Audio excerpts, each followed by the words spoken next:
BC రిజర్వేషన్లకు సంబంధించి BJP తన క్లియర్ స్టాండ్ చెప్పింది వితౌట్ ముస్లిమ్స్. కాంగ్రెస్ మాత్రం ఇంకా చెప్తూనే ఉంది రేపు రాష్ట్రపతికి నివేదన ఒకవేళ అది గనక జరగకపోతే నిరసన అంటూ. కాంగ్రెస్ బీజేపీ మీద తప్పు నెడుతోంది, బీజేపీ కాంగ్రెస్ మీద తప్పు నెడుతోంది. బోను గనక ఎక్కించాల్సి వస్తే వీళ్ళిద్దరిలో ఎవరిని ఎక్కించాలి మల్లన్న గారు? ముగ్గురిని ఎక్కియాలి, వీళ్ళిద్దరినే కాదు. బీజేపీని ఎక్కియాలి, ఓకే, కాంగ్రెస్ని ఎక్కియాలి, బీఆర్ఎస్ని ఎక్కియాలి. ఎందుకు ఎక్కియాలి అని అంటే, ఇదే గుజరాత్ లాంటి బీజేపీ పాలిత రాష్ట్రాల్లో ముస్లింలకు రిజర్వేషన్లు ఉంటాయి. తెలంగాణ రాష్ట్రంలో ముస్లింలకు రిజర్వేషన్లు ఇవ్వద్దు. వీళ్ళ వీళ్ళ వీళ్ళ ద్వంద్వ వైఖరి చూడండి. అసలు బీసీల రిజర్వేషన్ల పట్ల బీజేపీ వైఖరి ఏందో మనకు తెలుస్తలేదా? అక్కడ మొరార్జీ దేశాయ్ గారు మండల్ కమిషన్ ఏర్పాటు చేసింది.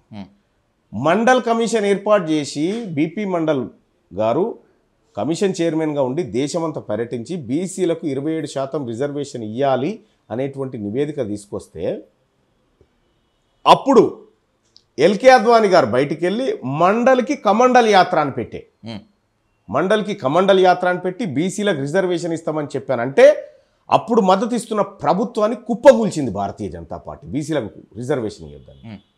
ఆ తర్వాత కూడా ఇయ్యకపోగా, బీసీలకు రిజర్వేషన్ ఇవ్వకపోగా 2019లో కాన్స్టిట్యూషనల్ అమెండ్మెంట్ 103 ప్రకారం ఈడబ్ల్యూఎస్ కోట 10% తీసుకొచ్చింది. అప్పర్ క్యాస్ట్ వాళ్ళకి రిజర్వేషన్ తీసుకొచ్చింది. పోరాడిందేమో బీసీలు మాకు రిజర్వేషన్ కావాలని, వీళ్ళు ఇచ్చిన రిజర్వేషన్ ఏమో ఓసీలకు. భారతీయ జనతా పార్టీ చేసిన ద్రోహం ఇది బీసీలకు. వీళ్ళని ఎక్కించాలి బోను. రెండోది, భారత రాజ్యాంగం అమలైనప్పటి నుంచి ఈ రోజు వరకు బీసీలకు రిజర్వేషన్ కాంగ్రెస్ పార్టీ ఇవ్వలేదు. కాంగ్రెస్ పార్టీ ఇవ్వలేదు. ఓకే, విపి సింగ్ ప్రభుత్వం ఇచ్చింది. విపి సింగ్ గారు 27% రిజర్వేషన్ బీసీలకు ఇచ్చిండు. ఇదే విపి సింగ్ గారు ప్రవేశపెట్టిన సందర్భంలో రాజీవ్ గాంధీ గారు పార్లమెంట్లో మాట్లాడుకుంటూ 2 గంటల పాటు రిజర్వేషన్లు నపుంసకులు, బలహీనులు తీసుకుంటారనేటువంటి మాట చెప్పిండు ఆయన. పార్లమెంట్ రికార్డులో ఉంది ఇది. ఆ రోజు బీసీ రిజర్వేషన్లను అడ్డుకోవడానికి ఆయన కూడా ప్రయత్నం చేసింది.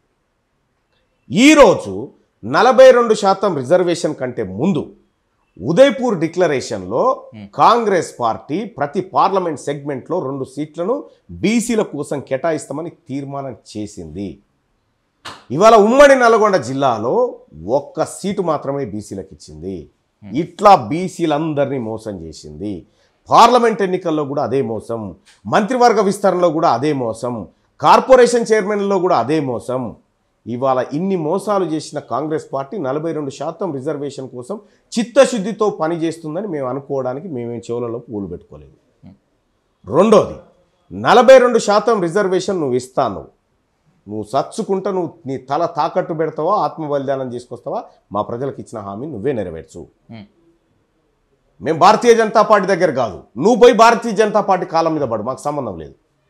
నువ్వు ఇస్తానో కాబట్టి నీ కోటేసినాం, నువ్వు ఇస్తానో కాబట్టి నీ ప్రభుత్వాన్ని తెచ్చినాం, కాబట్టి నువ్వే ఆ పెయిన్ అనుభవించు.